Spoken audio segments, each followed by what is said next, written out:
Oliver West paused at the threshold of the cabin door, his heart pounding like a bass drum in his ears. He stood tall, well, as tall as a 14-year-old can manage, chin up, backpack slung over one shoulder, and a slim paperback science journal tucked under his arm. This was the first time he'd ever set foot in a first-class cabin, and every polished surface, every soft overhead light seemed to hum with possibilities. His grandmother, Dorothy West, had given him clear instructions before they left the curb of their home in Greenwich. "Stand straight, Oliver. Say thank you and please, like you mean it. Remember, you belong here as much as anyone." She'd pressed a crisp white handkerchief into his hand, her eyes gentle but firm. He tucked it into his pocket, drew a slow breath and stepped forward.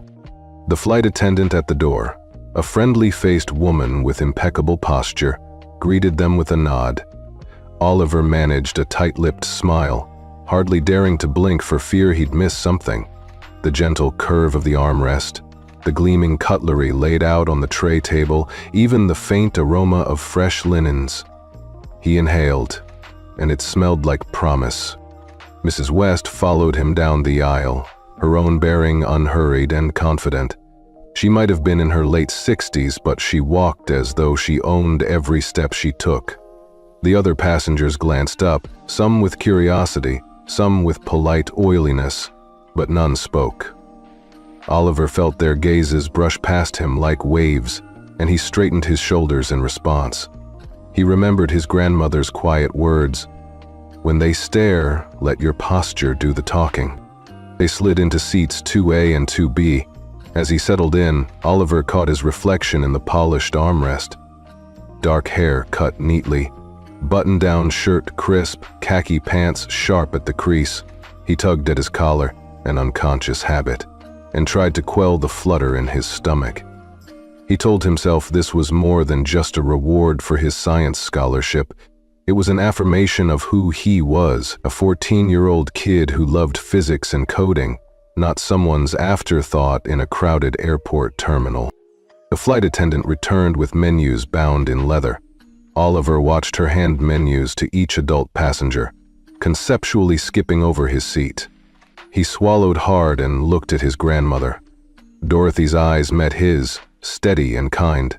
Without a word, she extended her hand for a menu, and then, with deliberate calm, nudged it toward Oliver. The gesture was silent permission. "Take your place." Oliver reached out, fingertips brushing the cool cover. He opened it, scanning the gourmet options. Seared scallops, truffle risotto, herb-crusted lamb. His pulse slowed for a moment as he imagined tasting each one. This was a world far removed from the plastic trays and mystery meat of school cafeterias. He let himself smile. Every now and then he stole a glance at his grandmother, who was reviewing her own menu with a thoughtful expression. Dorothy had lived a life of service behind the scenes, managing contracts, negotiating terms, and ensuring standards across a dozen airports. But she rarely took the spotlight. Today she was content to be a passenger, allowing him his moment of quiet glory. Overhead, the captain's voice crackled, "Ladies and gentlemen, welcome aboard Flight 472, non-stop to Los Angeles. We'll be cruising at 35,000 feet with an estimated flight time of 6 hours. Please sit back, relax, and enjoy our first-class amenities." Oliver's chest swelled with anticipation. He pressed his seatbelt snugly across his lap and exhaled, thinking, "I am here. I am exactly where I belong." He turned his attention back to the menu, noticing a small icon next to several dishes. A leaf next to the vegetarian options, a fish silhouette for the seafood plates. He imagined jotting down notes, perhaps asking the flight attendant a question, though he remembered his grandmother's advice about discretion. He kept his voice low, measured, polite. He had waited his whole life for this rare intersection of quiet dignity and soft luxury, and he was determined to savor every second. Beside him, Mrs. West closed her menu and folded her hands in her lap. He glanced at her, curious whether she would chime in or intervene on his behalf. She simply nodded, a tiny upturn at the corner of her mouth that said more than words ever could. In that silent exchange, Oliver found his courage. The cabin doors closed, and the hum of the engines began. He leaned back, his mind alive with possibilities. The journey ahead, the challenges of high school projects, the future inventions he might design. He felt a thrill of gratitude run through him, a recognition that privilege wasn't just handed out, but earned through excellence, respect, and a readiness to stand tall, even when no one was watching. As the aircraft taxied, Oliver took a moment to lock eyes with his grandmother. She raised an eyebrow, half challenge, half encouragement, and pressed her hand to his.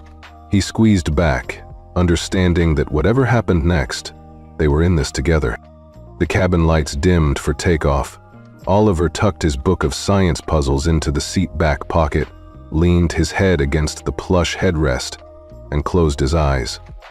He listened to the engines spool, felt the gentle surge forward, and let himself drift on the promise of new horizons.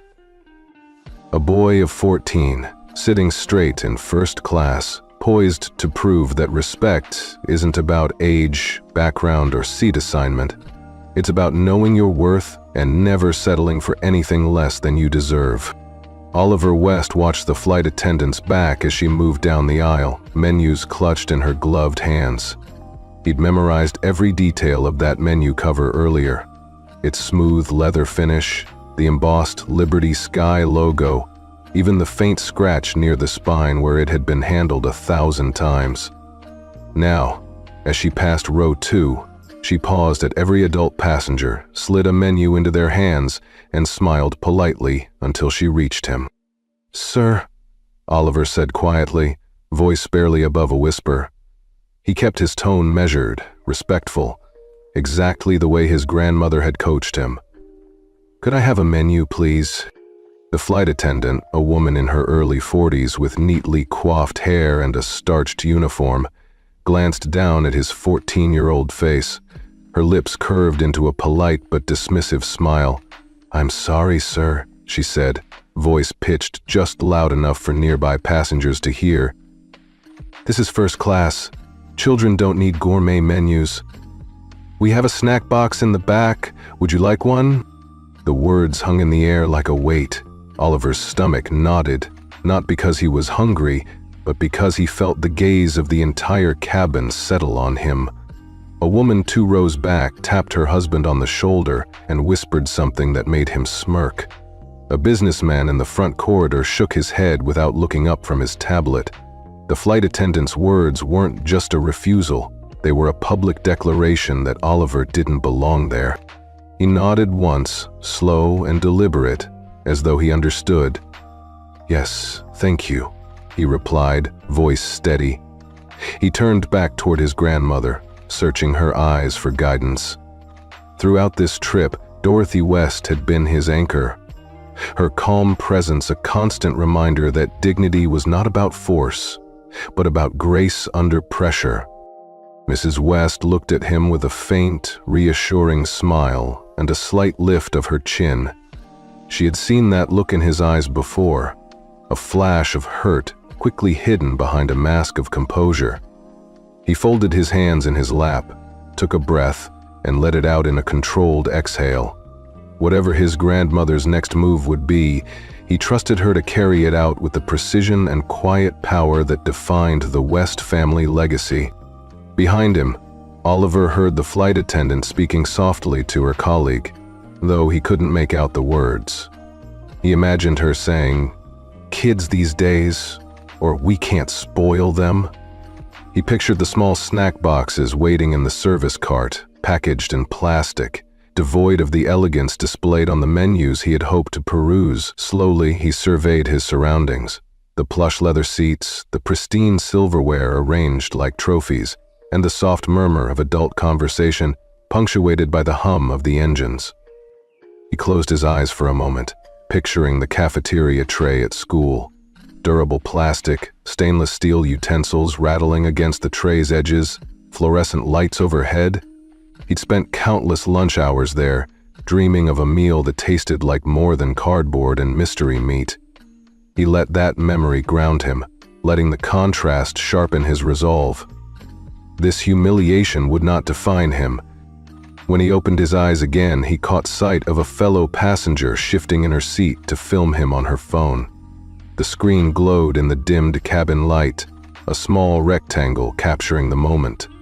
Oliver's fingers curled slightly around the armrest.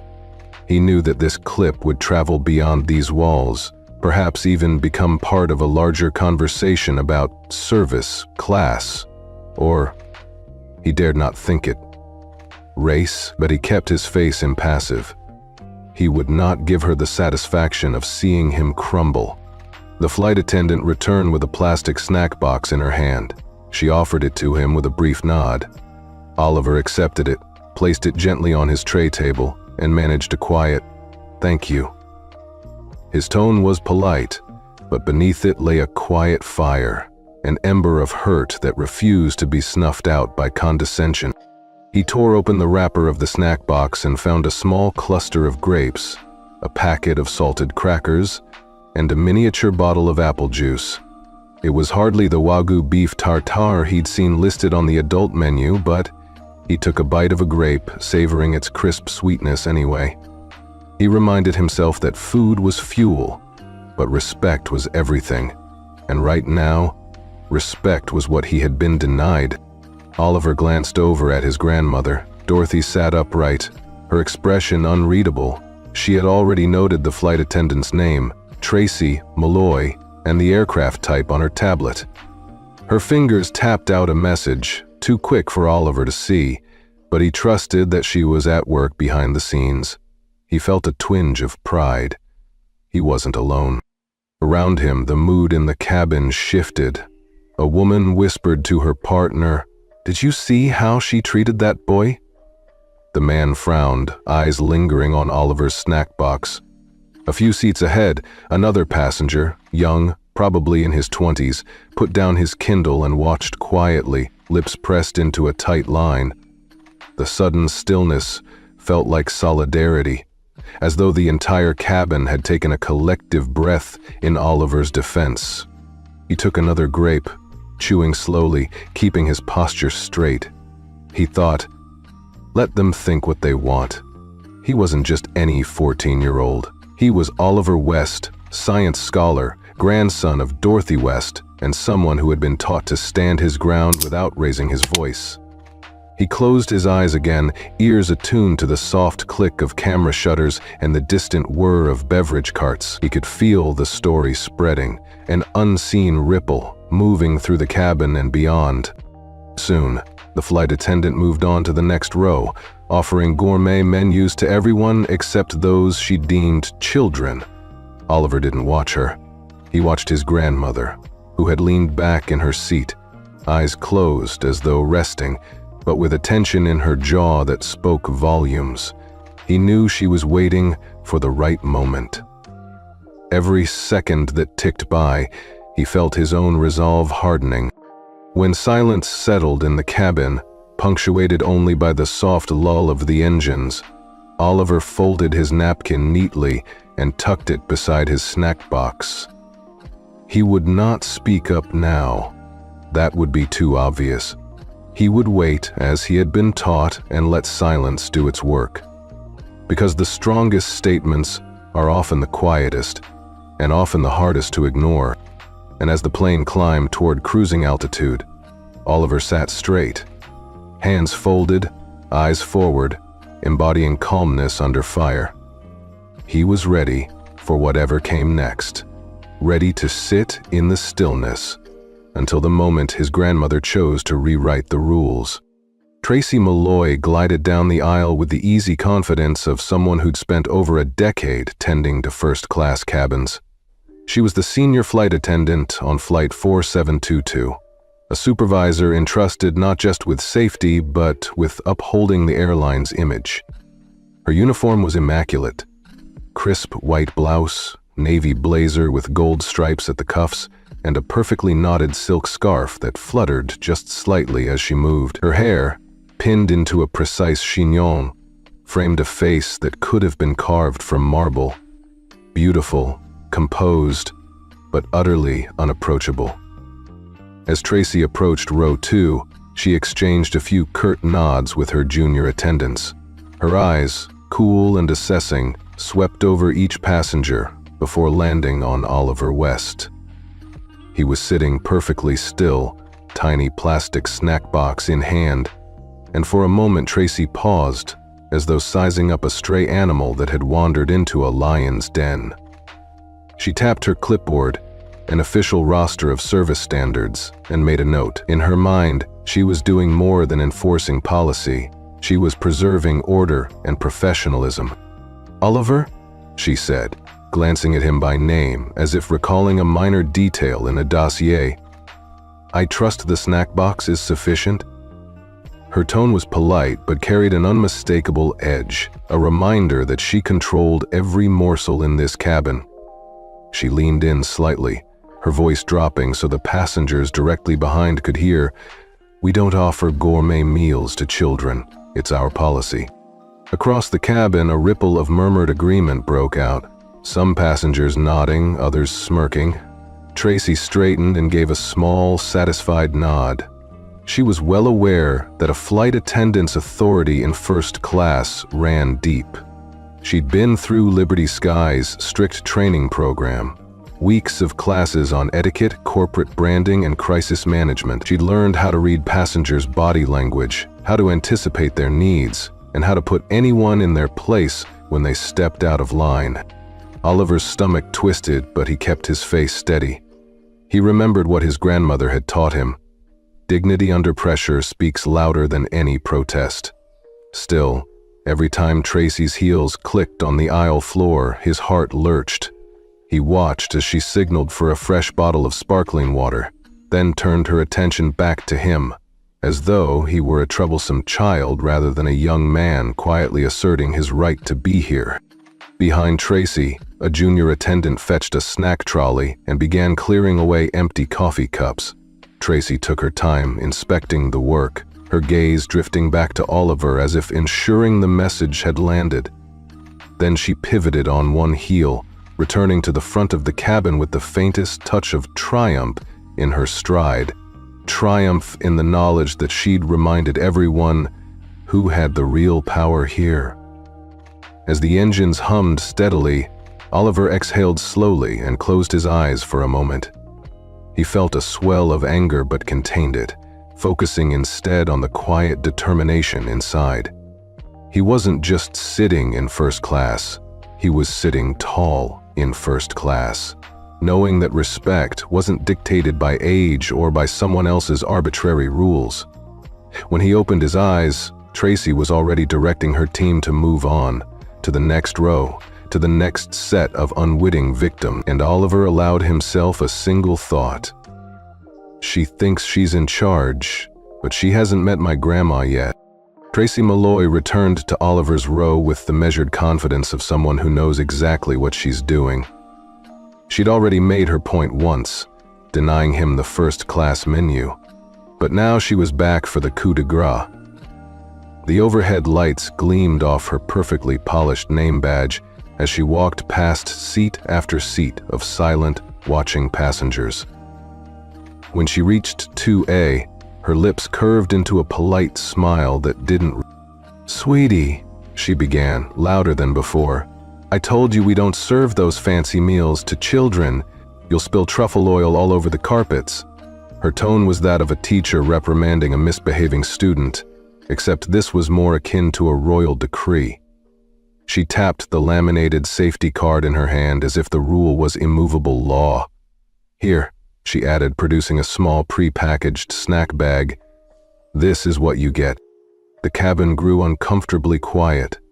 Oliver's grandmother, Dorothy West, sat motionless beside him, her gaze fixed on the window, even though the view was simply clouds and sky. Oliver watched the snack bag drop onto his tray table like a judge's gavel slamming down on a verdict. He swallowed, eyes flicking up to meet Tracy's for just a fraction of a second before glancing away. There was a beat of tension so thick you could almost taste it. A passenger in 2C pressed record on her phone, the little red light blinking. Another leaned forward on her tray table, eyebrow raised. The hum of the engines felt distant now, drowned out by the electric charge of collective voyeurism. It was as if the entire first-class cabin had become a theater, and Oliver the unwilling star. Oliver's stomach nodded. He pictured the smooth surface of the truffle risotto on the adult menu, imagined its earthy aroma. Then he looked down at the meager snack bag, a handful of crackers that probably tasted like cardboard. He clenched his hands under the table, his knuckles whitening. His heart pounded, and for a fleeting moment, he considered speaking up, demanding his right as a first-class passenger, but he remembered his grandmother's words, "Still waters run deep." He drew in a slow breath and let it out silently. Behind Tracy, a murmur spread through the cabin. A man in business attire shook his head. "That's cold," he muttered to his partner. The partner shrugged, lips pressed tight. A woman in the back tapped her screen, presumably live streaming the spectacle. The flight attendant's uniform, once a symbol of hospitality, now seemed like armor in a hostile takeover. Tracy closed her eyes briefly, enjoying the discomfort she'd sown, before stepping back. She allowed a moment, just long enough, for the sting to register in every eye in the cabin, then pivoted on her heel and walked away, her heels clicking on the aisle floor like a metronome of humiliation. Oliver kept his eyes lowered. He felt a rush of heat to his cheeks. If there was one universal childhood shame, it was the feeling of being singled out, of standing out for all the wrong reasons. He pressed his palms against his temples, hoping to steady the whirlwind inside his head. The seatbelt strapped him in, an anchor in the storm. He took another breath and forced himself to sit upright, back straight, shoulders even. Exactly the posture his grandmother had drilled into him. Dorothy continued to stare at the sky outside. From Oliver's peripheral vision, it looked like calm acceptance. But he knew better. He could see the slight tension around her eyes, the way her fingers curled around the armrest. She was waiting, watching, calculating. He stole a glance at her, and she gave him the smallest nod. "Stay calm. I've got this." A low murmur hummed through the cabin as the snacks were passed out. Oliver unwrapped the bag and peeled back the plastic. He let the crackers crumble lightly over his tray table, an unspoken protest. He didn't eat. He studied the tiny golden squares that now lay in neat rows. On the other side of the cabin, a father leaned down to his daughter and whispered, "Did you see that? He's just a kid." The daughter's eyes were wide, the father's were troubled. It was validation in a way, confirmation that what had happened was wrong. But it also underscored the unfairness of it all. Oliver's chest tightened. He'd always known that privilege wasn't bestowed equally. As a kid from Greenwich, he'd enjoyed his share of opportunities, and he appreciated every one of them. But nothing had prepared him for the sting of being judged by someone else's notion of appropriate. It wasn't about the food. It was about the message. "You don't belong." He exhaled, let the air hiss through his teeth.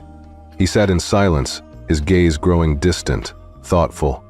The cabin lights dimmed as the seatbelt sign turned off. Freedom to move, freedom to act.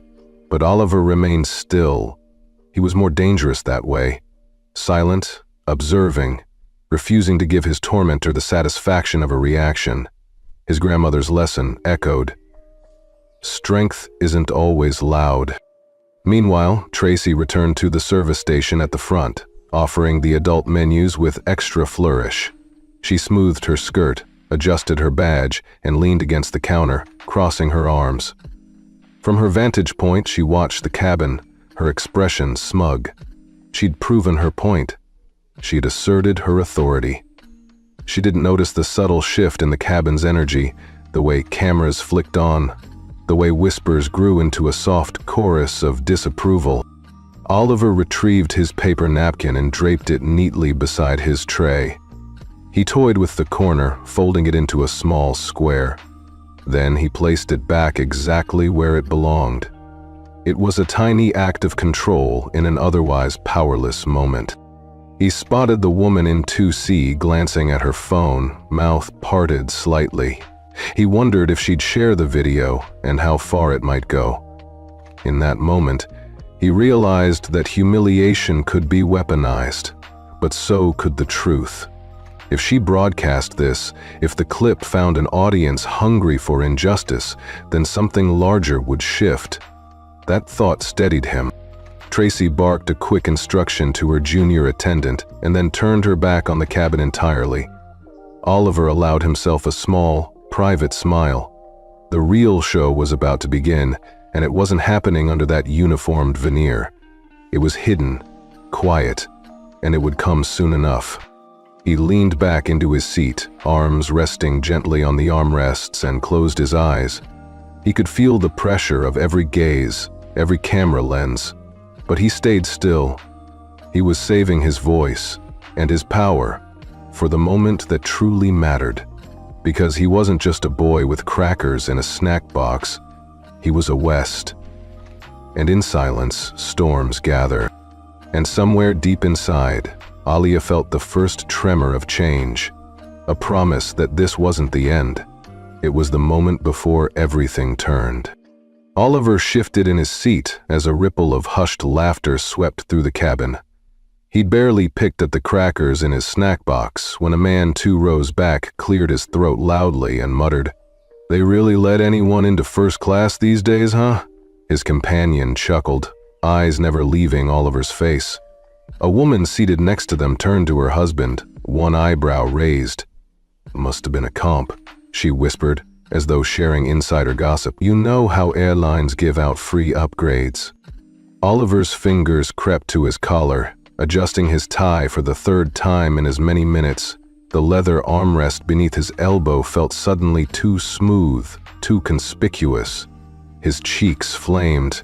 Hot blood rushed from the base of his skull to the tips of his ears. He wanted nothing more than to slump into his seat and vanish into the plush carpeting.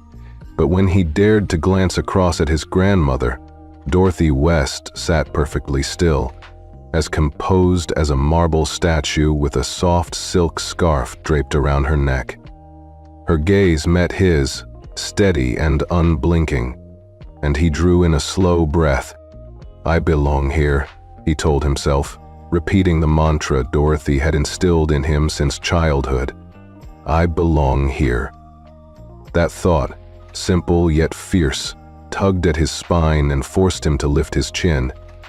He folded his hands in his lap and let his shoulders drop back into the seat. His heartbeat settled from a frantic gallop to a measured trot. One of the junior flight attendants, stationed at the front, glanced back and offered Oliver's grandmother a sympathetic nod. Their eyes flicked to Oliver, a silent apology for the indignity he'd endured. It was a small gesture, easily missed if you weren't looking, but to Oliver, it felt like a lifeline. He realized a growing number of passengers had quietly averted their eyes from Tracy Malloy's display. Some tapped their screens, not to record, but to send quick text messages. "You won't believe this. What a jerk. Hope the kid's okay." Behind him, another whispered exchange drifted across the cabin. "He's probably the CO's kid," someone said, voice low. "Wouldn't surprise me." A ripple of disapproval followed, as though the notion of privilege had turned the tables on the flight attendant instead of the boy. Oliver's stomach clenched again, this time not from shame, but from a spark of vindication. He closed his eyes for a beat, remembering the letter of acceptance to the Summer Science Institute tucked in his backpack, remembering the time he spent coding late into the night, fueled by nothing but stubborn curiosity and lukewarm coffee, remembering the full scholarship he'd earned, the medals he'd won. "I belong here" wasn't just something his grandmother said. It was a fact, written in every achievement he'd piled up. He opened his eyes and caught Dorothy tapping her phone beneath the tray table. He didn't need to see the message. He knew it was on its way to wherever it mattered. She offered him a single, almost imperceptible nod, a promise that she was in control and that justice, quiet, unyielding justice, was coming. In that moment, Oliver's awareness sharpened. He noticed the way the cabin lights reflected off the polished cutlery, the way the overhead bins seemed to hang suspended in midair, the soft vibration of the engines that usually lulled him into daydreams. Tonight, those sounds and surfaces felt different, charged with anticipation, as if the whole plane were holding its breath. When the flight attendant reappeared at the front with another tray of gourmet silverware for the adults, Oliver didn't look away. He watched the gleam of her name badge, the precise stitch of her uniform, the tight set of her jaw. He saw her authority for what it was, a fragile illusion built on arbitrary rules. He sat up a little straighter, hands still folded, but fingers now clasped firmly.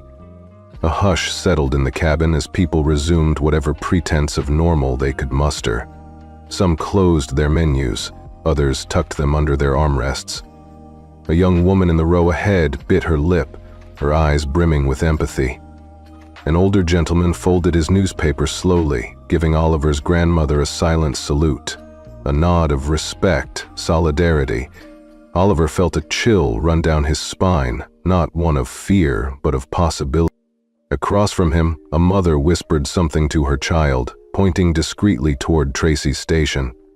The child's eyes widened, and the pair backed away slightly, as though they'd stumbled into a skirmish they didn't expect.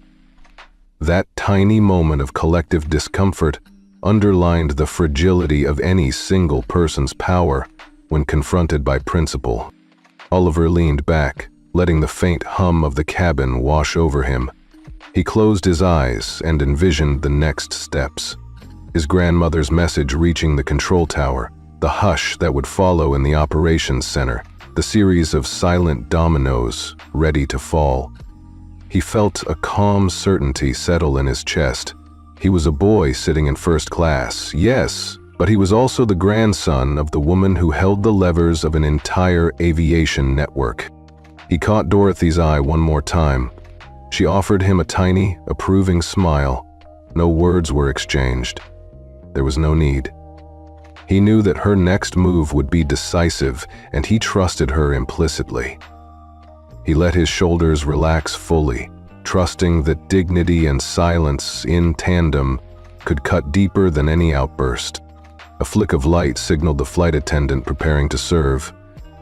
Oliver opened his snack box once more, not out of hunger, but perhaps out of gratitude for the contrast it provided. He picked up a single grape, raised it halfway to his lips, and paused. Then he set it down, fingertips brushing the plastic lid. The cabin doors hadn't yet sealed him in. The engines hadn't yet roared to full power, but Oliver felt the momentum shift beneath him, the stirrings of something larger than the seat at his side. He straightened, folded his napkin, and placed it next to the snack box, exactly as he'd done before. And yet, nothing would ever be the same after this flight. He leaned forward slightly, resting his forearms on the armrests. He was silent, poised, unshakable. He belonged here, and soon enough everyone else would have no choice but to acknowledge it. Oliver folded his hands in his lap and let his gaze drift downward, focusing on the polished leather of his school shoes. He'd spent the previous evening carefully cleaning them, using his grandmother's old cloth and polish, stubbornly determined to look the part for today's flight. Now, those same shoes felt like symbols of every effort he'd made. All reduced to a dismissive shrug from Tracy Malloy, he could still taste the sharp sting of humiliation. The way the snack box had clattered onto his tray, the hush as every eye in first class turned toward him. He closed his eyes for a moment, listening to the soft whir of the engines and the distant clink of silverware. The cabin lights overhead glowed just bright enough for another passenger to snap a photo. or maybe even another live stream. But Oliver centered himself on the rhythm of his own breath, slow in and out, a quiet anchor in the chaos. He thought of home in Greenwich, leafy streets, the gentle neighborhood hum, the evenings spent tinkering with his science projects. That life felt miles away now, replaced by this strange, suspended world where every movement was watched. A soft hand touched his arm. He opened his eyes to find his grandmother, Dorothy West, offering him a small nod. Her expression was composed, almost serene, but her eyes held a fierce glint. She didn't speak. She didn't need to. Oliver took that nod as permission to admit the hurt, then let it go.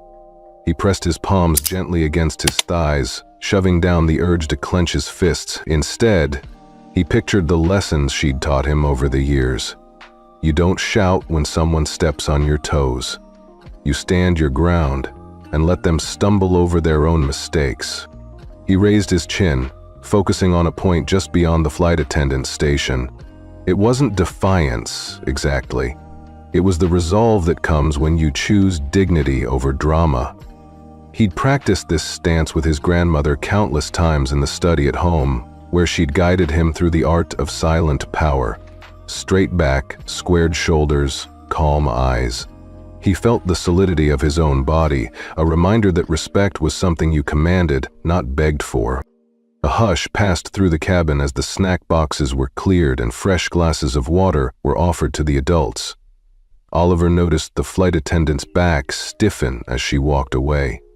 Perhaps sensing that her authority was unsteady, he allowed himself a small, private satisfaction at that thought, then reminded himself to stay poised. He closed his eyes again, inhaling the faint scent of lavender from his grandmother's scarf. That single aroma, comforting as a childhood blanket, filled him with warmth. He remembered her words after he lost his parents, how she'd taught him to carry his own light, no matter how dark the moment. Hold on to that light, she'd said, even when the world tries to dim it. Oliver pictured his grandmother in her element, the executive boardrooms, dozens of screens flickering with slot assignments and runway schedules, her calm voice directing it all.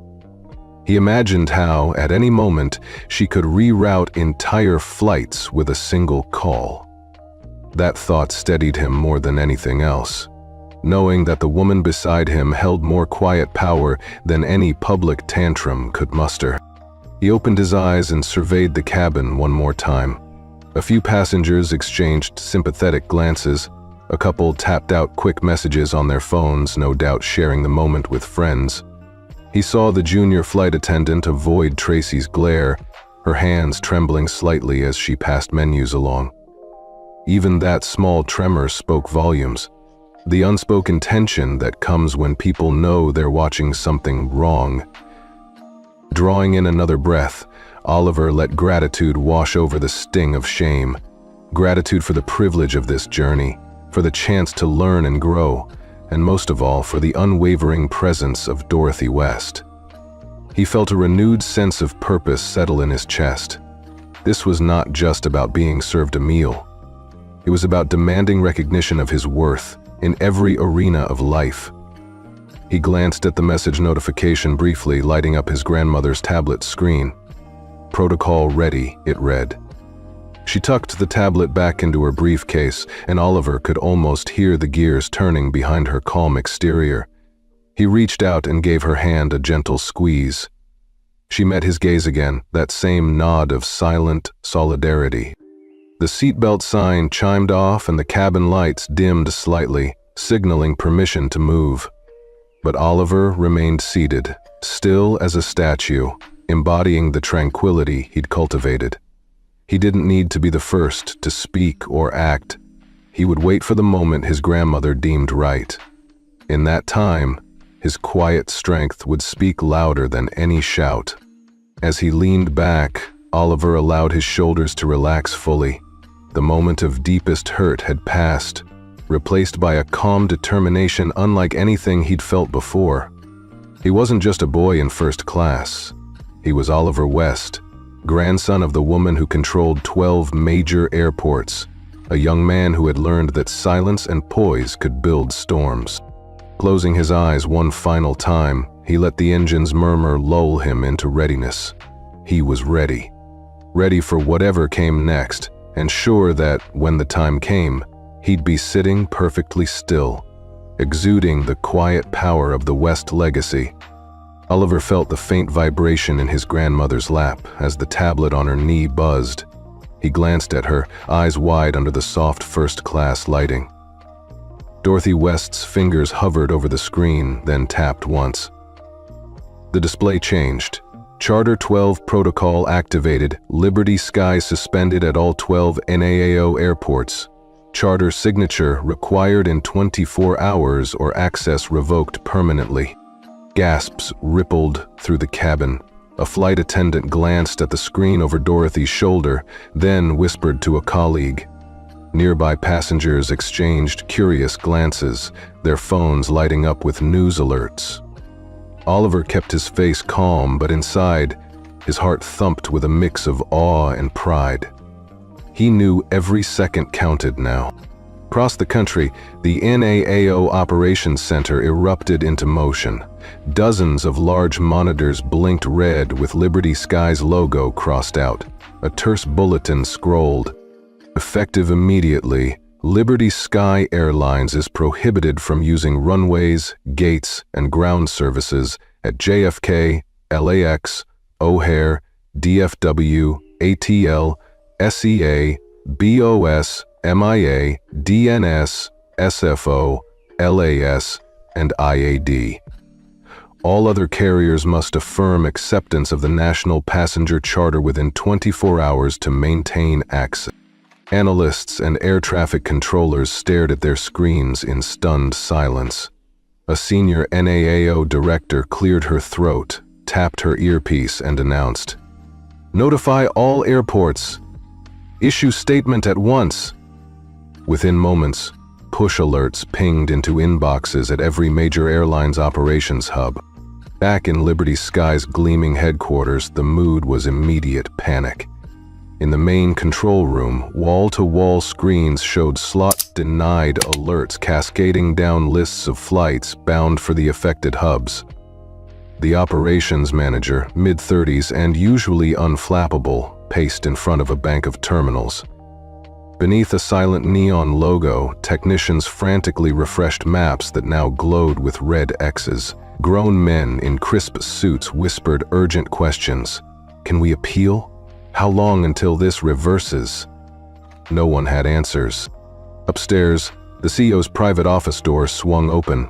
He entered to find his CFO and COO waiting, faces drawn. On the polished mahogany desk lay the official NAAO communique. The CEO read it in near silence, lips pressed tight. 30 seconds passed, then he looked up. "Get me the board," he barked. "Now." The staff nodded, visibly shaking. A crisis that had seemed theoretical a week ago was unfolding in real time. Meanwhile, market data feeds lit up. Liberty Sky's stock ticker tumbled on screens in New York and Chicago. Traders muttered, "Intraday losses near 19%, and downgrade incoming." Phones rang off the hook as institutional investors scrambled to cut exposure. By the time the plane reached cruising altitude, Liberty Sky was the fastest falling airline on the market that day. Back in seat 2A, Oliver sat perfectly still. He could hear the collective murmur of astonishment, an undercurrent of disbelief lacing the cabin air. A timid clap broke out from a group of business travelers who spotted Dorothy's name as the protocol originator. Oliver dared a small smile. This was the moment his grandmother's silent power had become undeniable. At the front service station, Tracy Malloy and her crew huddled, trying to interpret incoming messages flashing on their handheld devices. Their orderly routine had been shattered. Polished menus lay forgotten on carts. Tracy's smile faltered as she glanced toward Oliver and Dorothy. For the first time, she looked small. Dorothy gently tapped her tablet again, sealing the directive. She leaned back, eyes on the overhead compartment lights. The cabin lights dimmed briefly as a pre-programmed announcement began. Ladies and gentlemen, important operational updates will be communicated shortly. A hush fell. First-class passengers exchanged knowing looks. Oliver's chest swelled. He knew this wasn't about retribution. It was about rewriting the rules, ensuring that no one else, child or adult, would be subjected to such public humiliation. He drew a steadying breath and folded his hands, embodying the same quiet strength his grandmother exuded. The tablet chirped once more. Charter acceptance logged, 22 carriers within 12 hours. Liberty Sky remains suspended. Dorothy gave him a brief nod, permission granted for surety to settle in. Oliver leaned back and closed his eyes, feeling the engine's steady hum and the gentle climb of the aircraft. This wasn't just a flight anymore. It was the turning point, where dignity rose and injustice fell, in silence louder than any outburst.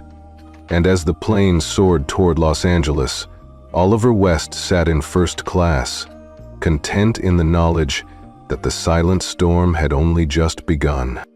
The announcement at the NAAOA Operations Center hit like a storm surge. Dozens of monitors lining the walls instantly flashed red, each one emblazoned with "Access Denied." Liberty Sky Airlines over the names of the 12 major hubs: JFK, JFA, LAX, O'Hare, DFW, ATL, SEA, BOS, MIA, DIN, SFO, LAS, and IAD. An almost audible hush fell over the dozens of air traffic controllers and contract managers gathered around long tables dotted with coffee cups and scattered briefing papers. A senior director keyed her mic and spoke with measured urgency. All field offices confirm receipt of the suspension order. Notify local carriers. They have 24 hours to sign the national passenger charter or lose access permanently. Within seconds, that directive rippled outward.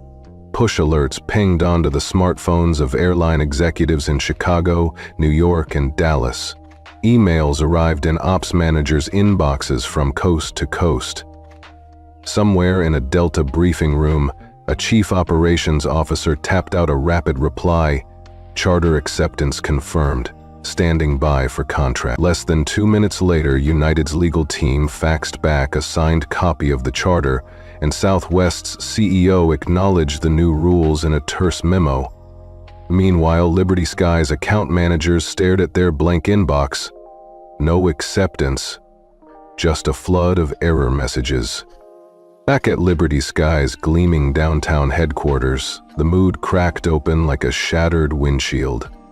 In the main control room, where screens normally displayed departure boards, gate assignments, and runway traffic, rows of alarms blinked ominously. "Slot denied" cascaded down each terminal directory, and technicians tapped furiously at keyboards, trying to override an order that simply couldn't be reversed. Fluorescent lights reflected off the polished floors as the operations manager, known for her calm under pressure, grabbed a headset and barked. "Status update, tell me we can appeal this." A junior engineer's voice crackled through. "We can't override now, authority, ma'am. Their protocol is final." Upstairs, the CEO's office door swung open. He entered to find his CFO pacing, phone pressed against her ear. She covered the mouthpiece and hissed, "They're going to downgrade our credit rating if we don't resolve this by tomorrow morning." The CEO slid behind his mahogany desk, eyes scanning the official communique, still glowing on his desktop.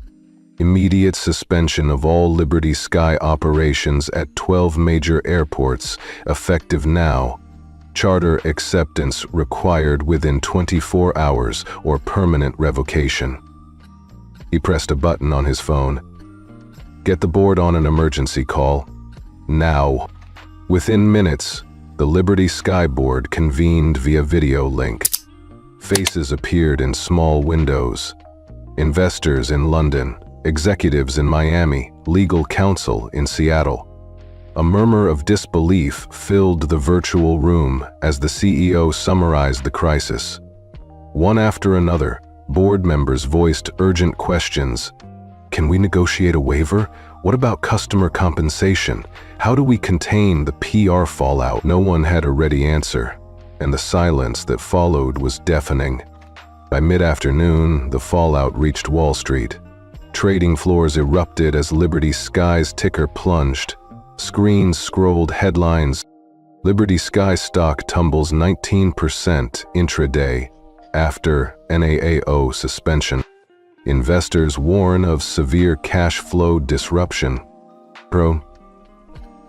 Analysts predict $17.80 M daily revenue loss without key slots. Floor traders shouted orders, their voices cutting through the din of ring bells and ticker updates. One broker shook his head at his client. This is unprecedented. Losing 12 airports overnight? That's a $17,800,000 0 cents hit every 24 hours, minimum. Phones lit up as institutional investors raced to sell off shares.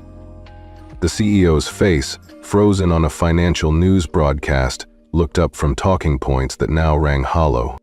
At airports across the nation, passengers checked flight boards in growing confusion. At Boston Logan, a cluster of travelers reading the overhead display turned pale when they saw flight canceled, Liberty Sky 472. One man swore under his breath. A businesswoman tapped her app and stared at the service unavailable message. In Atlanta, a young mother fretted over her missing connecting flight. She flagged down an agent only to be told, "I'm sorry, ma'am, Liberty Sky is suspended here indefinitely." A teenager leaned on the counter, scrolling memes and tweets. "Serve with respect" was trending nationally. Meanwhile, regional news outlets scrambled to capture footage of grounded jets on the tarmac. A local reporter at LAX narrated live as a Liberty Sky Airbus sat idle, its door closed and engine silent. Passengers disembarked with resigned faces. Some clutched carry-ons, others talked into their phones, sharing video clips of the suspended flight. Some tweets mocked the airline's arrogance. Others cheered Dorothy West's decisive action. "Little boy denied gourmet meal? Big airlines pay the price," read one headline. Back in the air, Oliver West felt a faint thrill of vindication as murmurs filled the first-class cabin.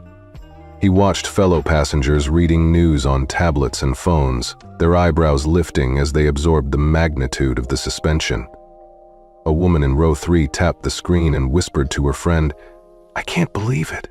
They actually did it." His grandmother's tablet buzzed with confirmation.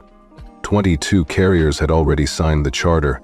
She didn't look up at the commotion. She inhaled slowly, as though savoring the quiet before the crescendo. Oliver's chest swelled with pride.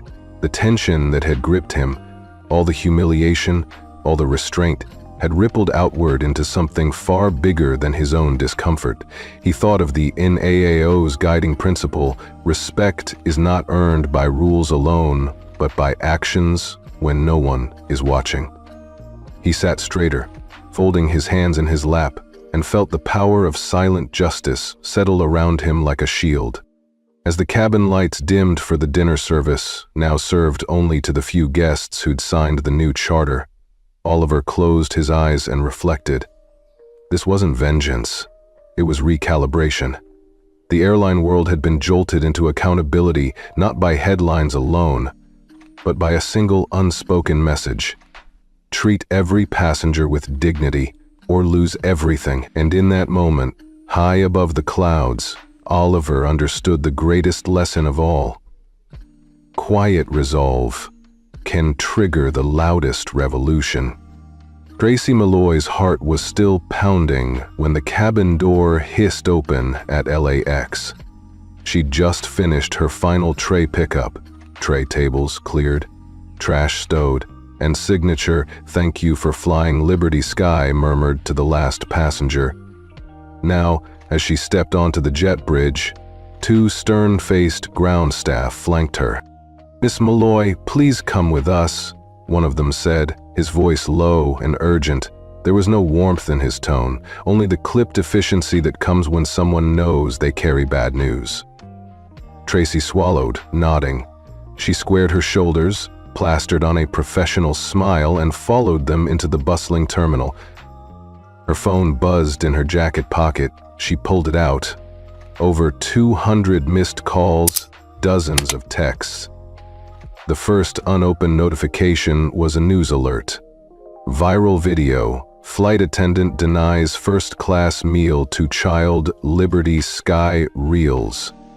The headline blurred as her vision tunneled. She braced herself against the wall. Moments later, she was ushered into a sleek Liberty Sky conference room, the one with glass walls overlooking the tarmac, where executives held their power lunches. The long mahogany table was empty except for 2 chairs, one for her, one for the CEO. A single monitor glowed on the far wall.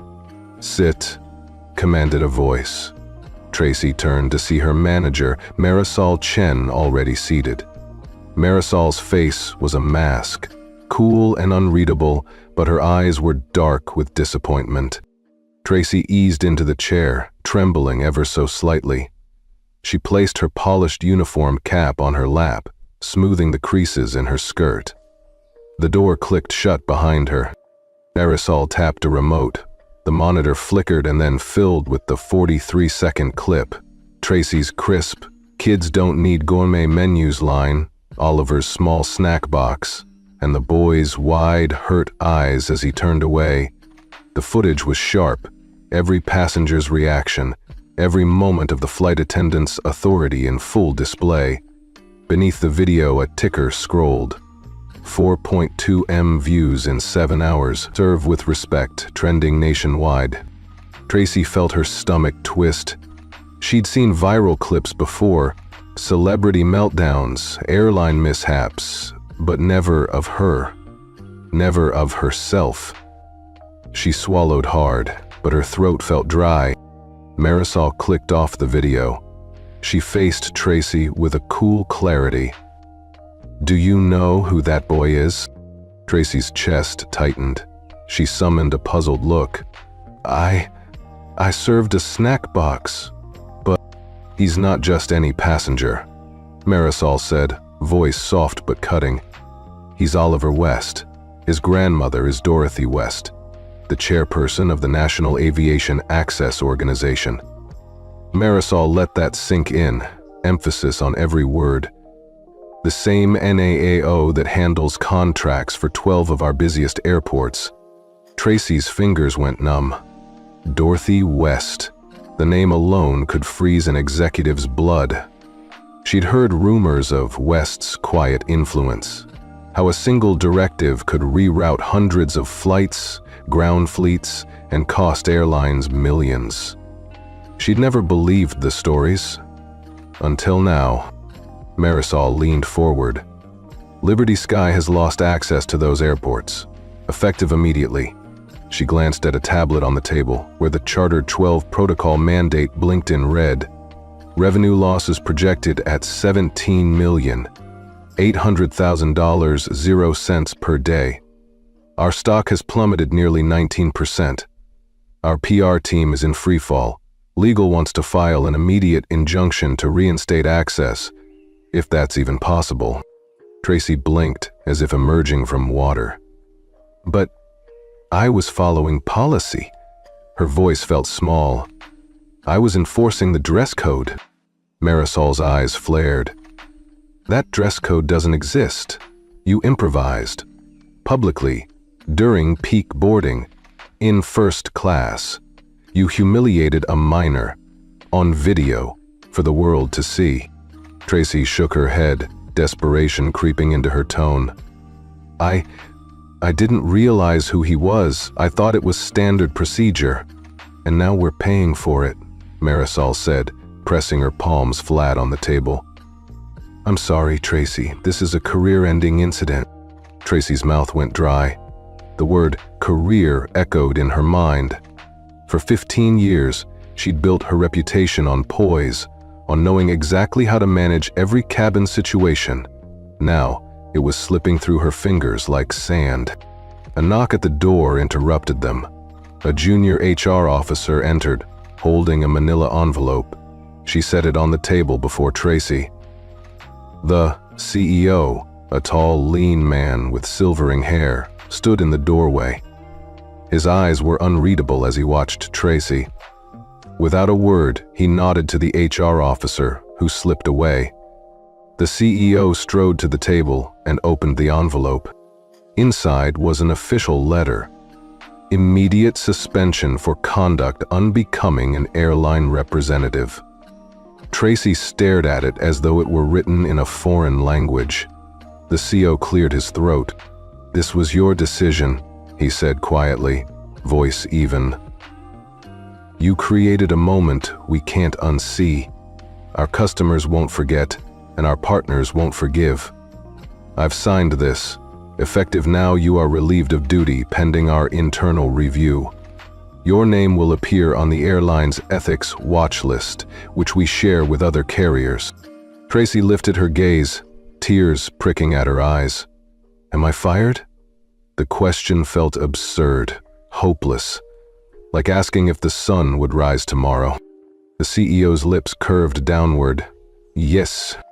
Marisol reached across the table and took the letter away, leaving Tracy alone with her uniform cap and an ache in her chest. The CEO turned and walked away without another word. Marisol followed. Tracy sat there, unmoored, as the boardroom door closed with a soft click that sounded like the final curtain. Outside, the terminal noise felt muted. She touched the name badge on her blazer one last time, then removed it, placing it beside her cap. She rose slowly, smoothing her hair. The world had shifted beneath her feet, and there was no going back. As Tracy stepped into the corridor, she passed a flight crew member who dropped her gaze, unable to meet Tracy's eyes. The crowd beyond the glass walls, passengers streaming off the plane, looked for any sign of normalcy. But Tracy knew nothing about her would ever feel normal again. She walked to the service elevator, chest tight. With every floor it descended, she felt the weight of her mistake and the quiet power of a single child's dignity pressing down on her. It was a reckoning, complete and irrevocable, delivered in the silence that spoke louder than any apology. The moment the aircraft touched down at LAX, the tiny cabin of news vans and camera crews outside the jet bridge already throbbed with activity.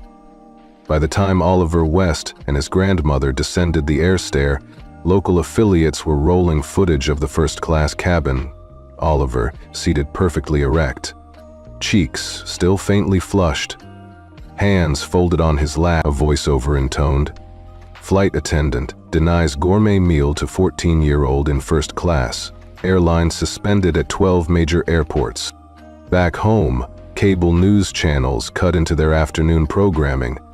On CNN, the chyron read, "Liberty Sky Airlines grounded nationwide after racially charged incident." Anchor Valerie Cruz leaned forward, brow furrowed. "Tonight, a story of privilege, prejudice, and power. A 14-year-old boy is denied a meal in first class simply for being a child. His grandmother, head of the National Aviation Access Organization, responds by suspending an entire airline's access to key hubs. We'll break down what this means for air travel and civil rights." Over on MSNBC, a panel of commentators debated the fallout. One guest, a veteran aviation analyst, shook his head. "We've never seen anything like this.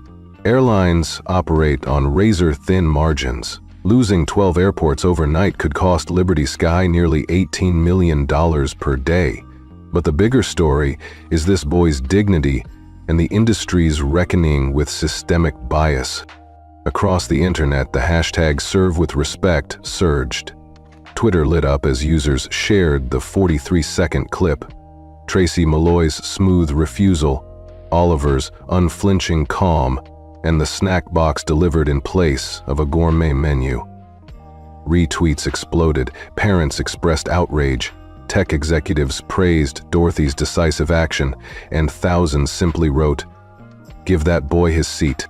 On TikTok, a short remix went viral, footage of Oliver at the moment of denial, overlaid with the text, "When they say you don't belong, but you do." Within 24 hours, that remix racked up 15 million views.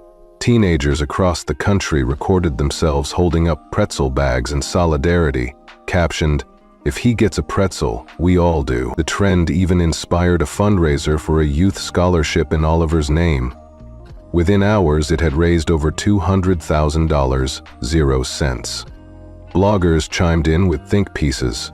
One headline read, "Why silent resistance is the new civil rights weapon," drawing parallels between Oliver's dignity and historic acts of nonviolent protest. Another post, on a major parenting website, urged mothers and fathers to talk to their kids about what respect really means. In the comments, hundreds shared childhood memories of feeling judged or excluded, and many vowed never to let their own children face the same indignity. Meanwhile, at Liberty Sky's headquarters, the corporate communications team was scrambling. A pre-recorded statement from CEO Robert Langford went live on their website and social channels. "We apologize unreservedly for the incident on Flight 474D. Our policies must reflect respect for every passenger, regardless of age or attire.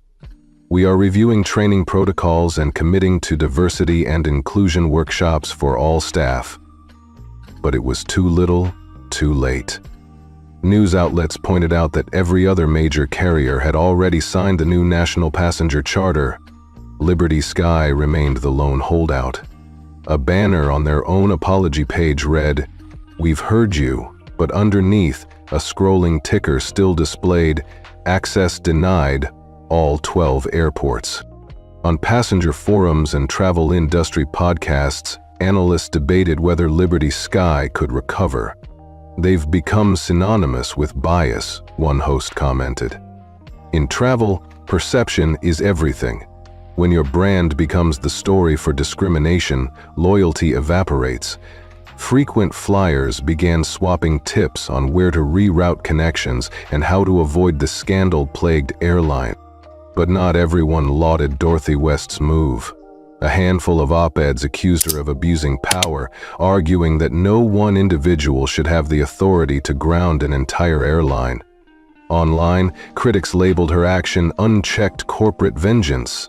Yet those voices were drowned out by millions more championing Oliver's right to be treated with dignity and celebrating a new standard for how airlines should serve every passenger.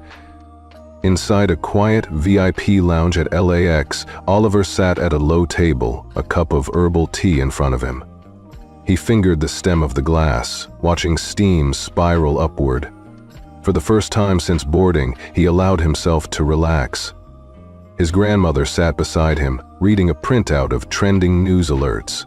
She looked up and offered him a small, proud smile. He met her gaze, curiosity glowing in his eyes.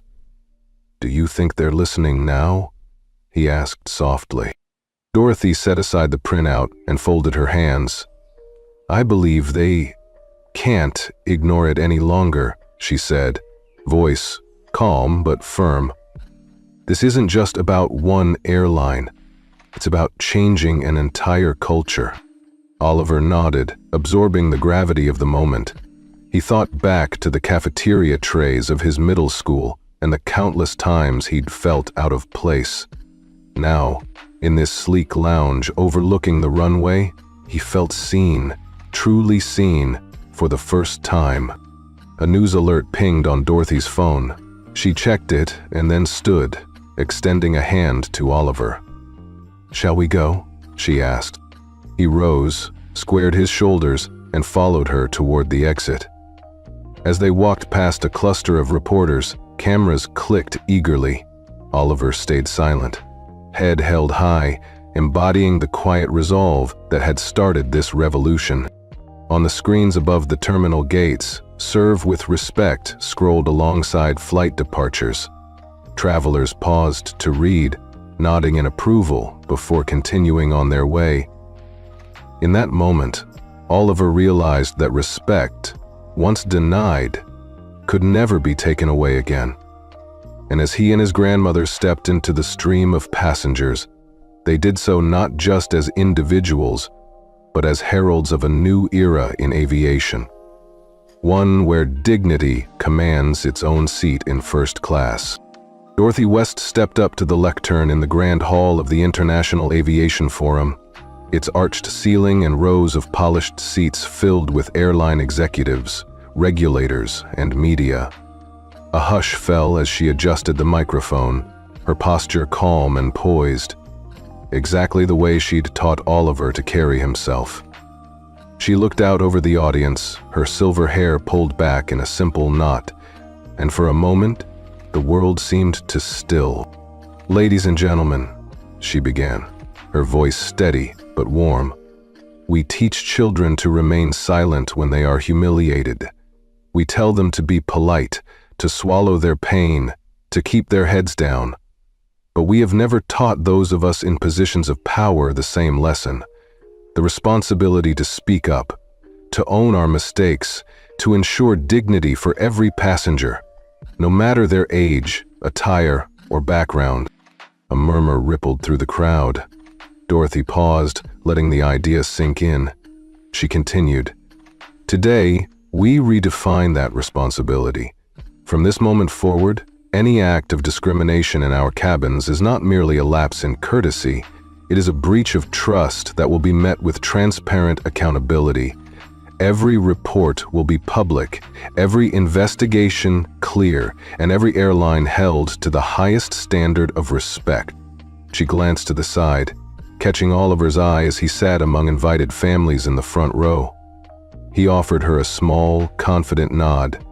Proof that respect, once wielded, passes from one generation to the next. Dorothy raised her hand slightly, palm open, as if offering a gift. "Let us build an industry where dignity is not reserved for the privileged few, but guaranteed for all.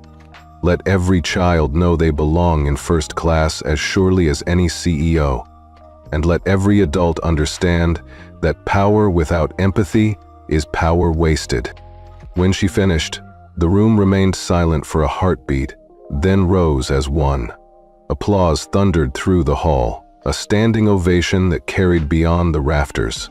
Executives waved to colleagues, some dabbing at tears. Reporters exchanged glances of wonder. On one side, a young airline CEO pressed record on his phone. On the other, an elderly pilot stood slowly, clapping until his hands ached. As the ovation wound down, Dorothy stepped back, offering one final nod. She and Oliver shared a quiet smile. In that moment, they both understood. Respect had taken its rightful place at the center of aviation's future, not with a shout, but with the unbreakable power of truth, spoken softly. Oliver West settled into Seat 2A on his next flight, an unremarkable Tuesday morning service from Boston to Chicago.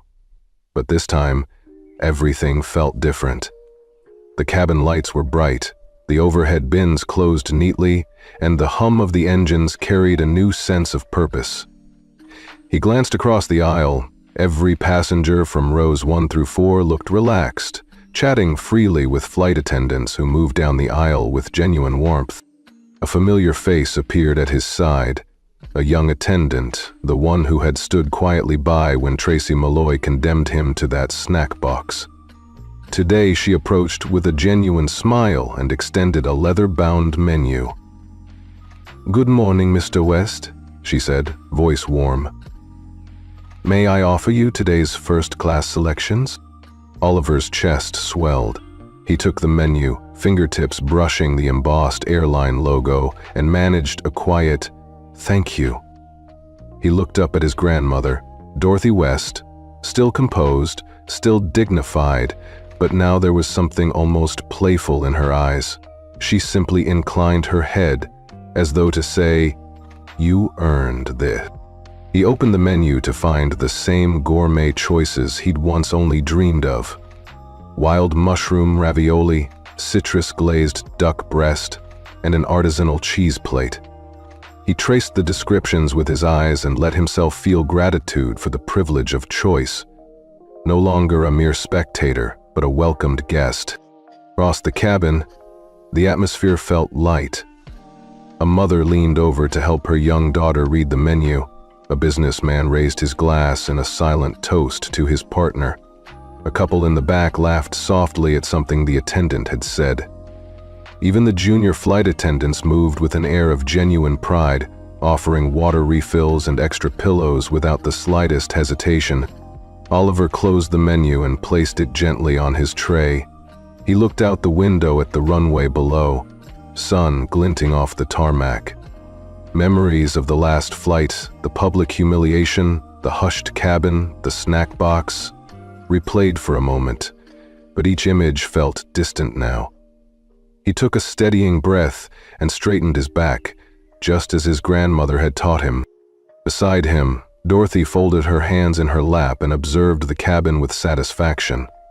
She could have intervened publicly, made a scene in the terminal, or commanded headlines. Instead, she had chosen a quieter victory, rewriting the industry's rules so that no child, no passenger, would ever face that kind of shame again. When the first course arrived, Oliver savored each bite, the rich umami of mushrooms, the delicate pastry of a small tartlet, the crisp freshness of seasonal greens. It wasn't just about the flavors, it was about what they represented: recognition, respect, and the promise that equality and hospitality was not negotiable. As the flight progressed, crew members passed by and offered friendly nods. One of the senior attendants, once Tracy's protege, stopped by Oliver's seat and whispered, "Thank you for sitting here. You changed everything." Oliver smiled, the words settling over him like a soft blanket. At cruising altitude, Dorothy leaned over. "How is it?" she asked, voice soft. Oliver looked at his menu, then back at her. "It's perfect," he said. "I feel welcome." She smiled. That was the point. The cabin began its descent into Chicago. Oliver tucked the menu into his briefcase, straightened his school blazer, and sat tall. No need to rehearse any posture. He had claimed his place, and in doing so, had helped claim the place of every passenger who deserved to be treated with dignity. When the wheels kissed the runway, Oliver closed his eyes briefly and allowed himself one small, private victory lap in his mind. Then he opened them to see his grandmother nodding in approval. No fanfare, no speeches, just the quiet satisfaction of a battle won, and the knowledge that tomorrow's passengers would board with a little more dignity than yesterday's. And as the cabin doors opened, Oliver West stepped into the jet bridge not just as a boy in seat 2A, but as a symbol of change, proof that respect, once demanded, becomes a standard.